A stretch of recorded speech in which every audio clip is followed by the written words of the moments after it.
Eh bien, salut tout le monde, j'espère que vous allez bien, c'est Canacé. Aujourd'hui, on se retrouve pour une nouvelle vidéo pour la review du chapitre 876 de One Piece.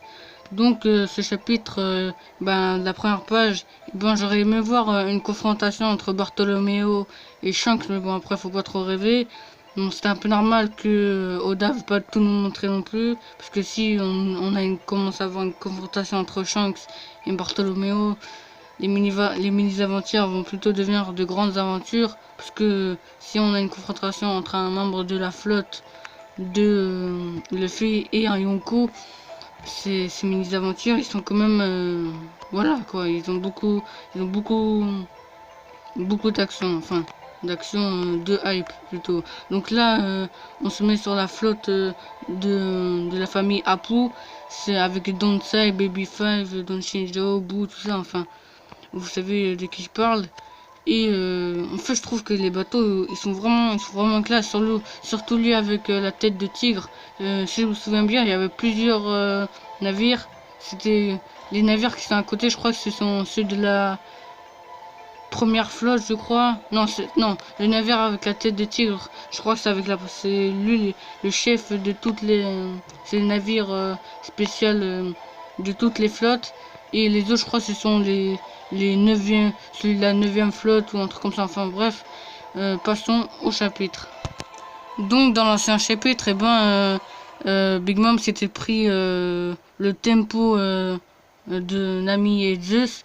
Donc là, elle a aucun dégât. Enfin, on voit qu'elle a quand même quelques égratignures. Bon, ça c'est rien, comme pour une Yonkou.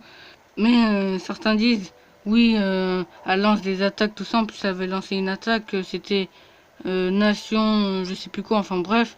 Et elle a lancé des attaques vraiment super puissantes, mais elle vise pas.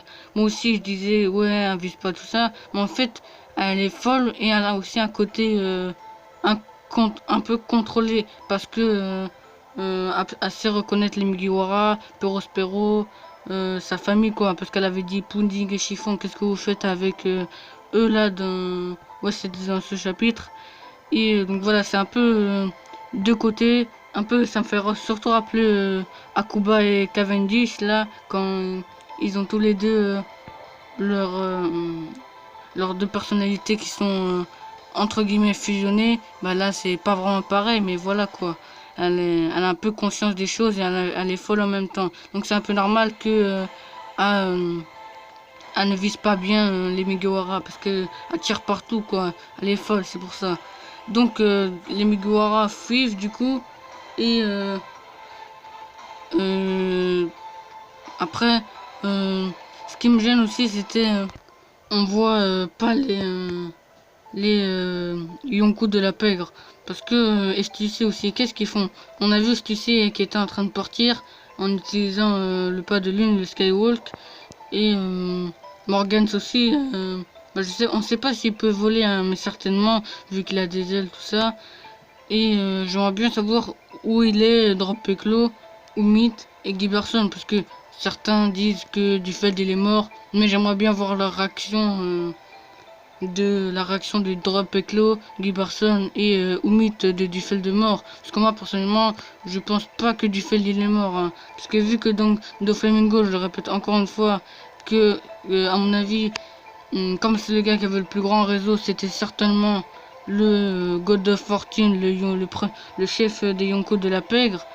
Et comme il a été vaincu par le fait, ben, il a été déchu de son titre et c'est du fait qu'il a remplacé. Et 2 arcs après, si il s'est fait tuer juste après du Feld, et pourquoi encore mettre un autre gars pour enfin mettre une autre personne pour le God of Fortune, ça ferait quand même 3 personnes juste pour quoi, 3 arcs. Oui, l'arc de Dressrosa, après c'était l'arc Zou, et là l'arc Big Mom, ouais, c'était l'arc Totland. Donc si on doit remplacer 3 Yonkou de la pègre, juste parce que du fait enfin 2 Yonkou plutôt, et on doit en mettre un troisième, je trouve que c'est un peu abusé. Donc voilà. Donc du coup,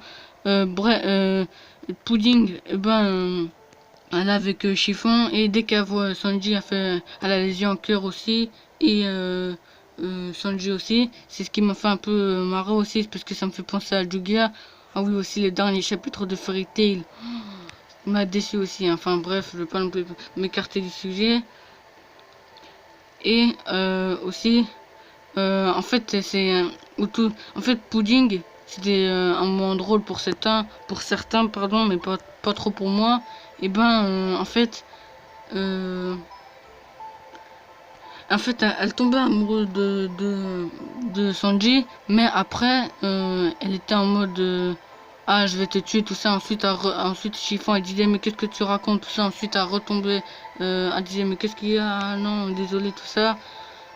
Pour moi, je trouve que c'était un peu des pages gâchées, donc voilà. Après, je pense que Oda, il nous cache quelque chose. Aussi, on avait vu Chopper et Brook affronter les combattants là, enfin les 10 000 soldats, enfin ils affrontent pas les 10 000 soldats, hein, mais les, les soldats qui passent à travers les miroirs là, le miroir de brûlé. Et à mon avis, je pense qu'on va avoir un combat soit Brook versus Spero.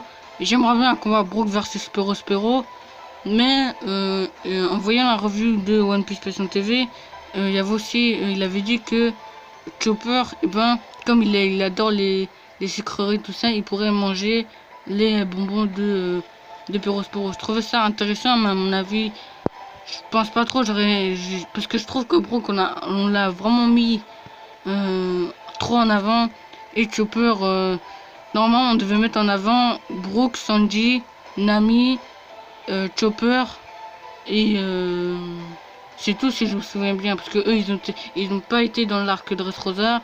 Donc ça va, Nami elle a bien mérité, elle a bien été mise en avant là, surtout en ce moment avec Zeus tout ça.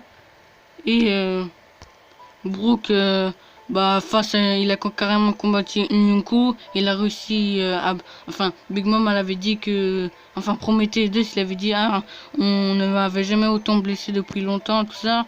Donc c'est déjà pas mal. Tout ça aussi, il avait carrément détruit le cadre de Mother Caramel. Et c'est tout si je me souviens bien. Enfin, je crois que j'ai oublié d'autres trucs. Et bah Sanji, bon, Sanji, je pense qu'il va avoir un power-up. Hein, parce que moi aussi, je suis un peu déçu. Parce que à la fin, on a vu, il allait faire un gâteau. Un gâteau, c'est bien, mais je fais quand même. J'aurais aimé voir un power-up, je sais pas moi. Par exemple. Tout son corps, il est vraiment en flamme, mais vraiment tout son corps, pas sa tête non plus, hein, mais vraiment tout son corps, c'est rempli de flammes, tout ça, en gros, ça fait un peu une armure de flammes. Et j'aurais aimé avoir ça, par exemple, un truc comme ça, ou qui éveille, ou qu'il a son exosquelette là, comme les Vinsmoke qu'ils ont. J'aurais aimé voir ça, mais bon, après, je pense qu'on va plutôt voir ça dans l'arc Wano Kuni. Mais bon, j'aurais aimé voir ça dans l'arc Totland. Mais bon, je pense qu'il va y avoir une nouvelle transformation pour enfin une nouvelle capacité de Sanji. Hein, parce que je pense pas que le film va mettre un nouveau gear dans cet arc-là. Parce que cet arc-là, c'est un arc.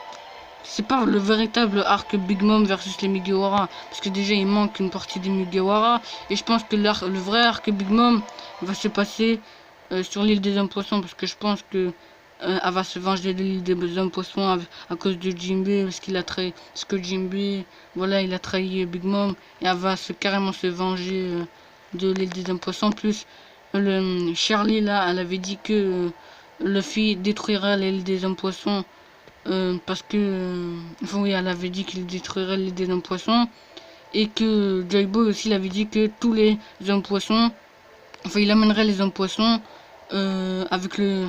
Enfin, il avait dit aux hommes poissons de construire le Noah et il les amènerait à la surface pour qu'ils y vivent. Mais il n'a pas réussi parce qu'il a perdu la guerre, tout ça. Donc je pense que c'est plutôt Luffy qui va faire ça. Et comme il va y avoir un gros combat, je pense qu'il va y avoir un gros combat entre Big Mom et Luffy. Je pense que c'est plutôt Luffy qui va carrément détruire l'île des hommes poissons comme il voulait le faire pour le Noah avec Oji Jones. Je pense que ça va être plutôt un truc comme ça. Donc bref, donc je pense que Chopper il va affronter Katakuri, je pense que ça le mettrait vraiment plus en avant. Et je suis en train de m'imaginer aussi tout à l'heure que Chopper il pouvait fusionner ses Rumble Ball. Par exemple le Monster Pound fusionné avec le Jumping Pound.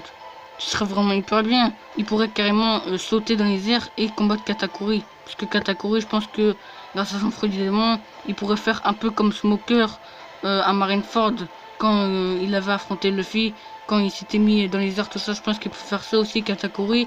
Donc, et pour qu'il se mette en dehors du bateau, parce que je pense qu'il serait un peu trop lourd. Chopper en Monster Point et un peu trop grand aussi. Donc voilà.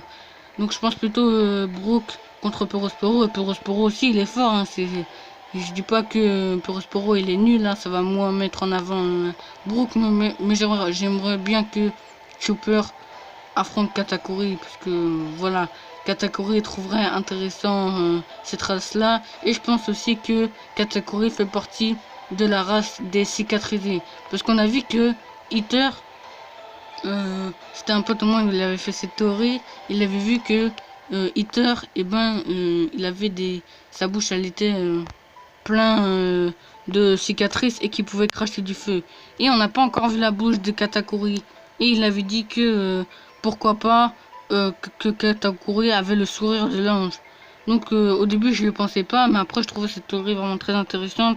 Et Katakuri pourrait carrément, grâce à ses traces, je pense qu'elle pourrait cracher du feu comme Hit. Je sais plus s'il s'appelle Hit ou Hitter. Le gars là dans l'équipage de Kid. Enfin bref, je pense qu'il fait partie de la race des cicatrisés. Donc voilà. Donc je pense que c'est plutôt Katakuri qui va l'affronter. Parce que voilà, j'aimerais que Katakuri affronte Chopper. Bref. Donc comme je l'ai dit tout à l'heure, désolé pour la pause, hein, parce que là mon ordi vient de cracher, là il vient de carrément s'éteindre.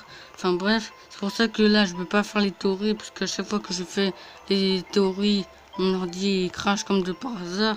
Donc voilà, enfin bref. Donc comme je l'ai dit tout à l'heure, Sanji, il va faire le gâteau et il dit il est temps de faire tomber Mama dans les pommes. Bon, là je pense plutôt que c'était une expression de la part de Sanji pour le rendre plutôt voilà badass quoi. Et je sais pas à mon avis, après que on va lui donner le gâteau, Big Mom va laisser partir les Mugiwara, ou elle va continuer à attaquer les Mugiwara, ou elle va arrêter mais elle va s'en prendre aux membres de sa famille, par exemple je sais pas moi, ou elle va les engueuler ou un truc comme ça. Mais moi je vois plutôt Big Mom lancer une dernière attaque, euh, un peu comme Brogy et Dory. C'était pas une attaque, hein, mais ils avaient lancé une attaque contre le poisson rouge géant là, où je crois que c'était celui-là. Ben je vois plutôt Big Mom faire ça, par exemple, encore utiliser la lance d'Elbaf encore une fois, ou un autre truc. Donc voilà, je vois plutôt quelque chose comme ça. Et je pensais que Big Mom elle a le fruit du démon des âmes. Je pensais vraiment qu'elle avait des attaques en rapport avec les âmes quoi. Par exemple, elle pouvait créer des âmes. Et ces âmes-là, elles pouvaient créer des épées faites en âme et tout. On pouvait pas les toucher parce que c'était des âmes quoi. Ils sont faits de spectres. Donc voilà quoi. Je voyais plutôt des trucs comme ça. Bon après, elle utilise plus Prométhée et Zeus, mais bon là Zeus il est plutôt séduit par les Easter Eggs ou je sais plus comment ça s'appelle, enfin les petits nuages là de Nami, donc elle utilise plus Prométhée, et encore Prométhée lui il s'écarte un peu plus, donc elle utilise plus Napoléon que voilà, parce que là elle est plutôt en mode un peu folle, mais je pense que quand elle a conscience normale, je pense qu'elle utilise ces deux omises, mais je pense pas qu'elle utilise Napoléon directement. Je pense que quand elle se sent un peu en danger, elle utilise ou quand elle passe aux choses sérieuses, et elle utilise Napoléon. Donc voilà, c'était tout pour ce chapitre. En tout cas, ce chapitre, j'en attendais plus du chapitre 876. Et moi je voulais un chapitre, par exemple, je sais pas, le 878 ou peut-être pas le prochain, hein, mais peut-être le 878, j'aurais aimé avoir un chapitre un peu concentré sur les Yonko de la pègre, la réaction de Drop Peclo si Dufeld il est mort, et tout ça, ou par exemple, je sais pas moi, Dufeld il dit, il rattrape Stussy, il dit ah non c'était une illusion tout ça, tu me connais pas, c'était c'est dans la folie du monde, tout ça. Enfin bref, où il a mangé le Logia de l'obscurité, comme je le pense. Donc voilà.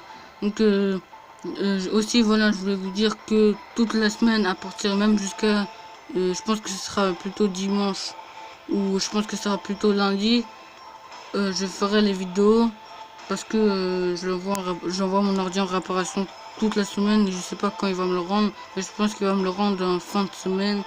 Donc voilà. Mais comme l'épisode il sort tard la nuit, et ben enfin tard la nuit, vers 3h 4h, et bon je pense que je ferai soit la revue vraiment tôt le matin, je sais pas moi, quand je dis tôt le matin, 9-10h, un truc comme ça. Donc voilà. Donc c'était tout pour cette vidéo. Abonne-toi si ce n'est pas déjà fait, mets un like si tu as aimé la vidéo. Et on se dit à la prochaine, enfin peut-être à demain. Allez, salut!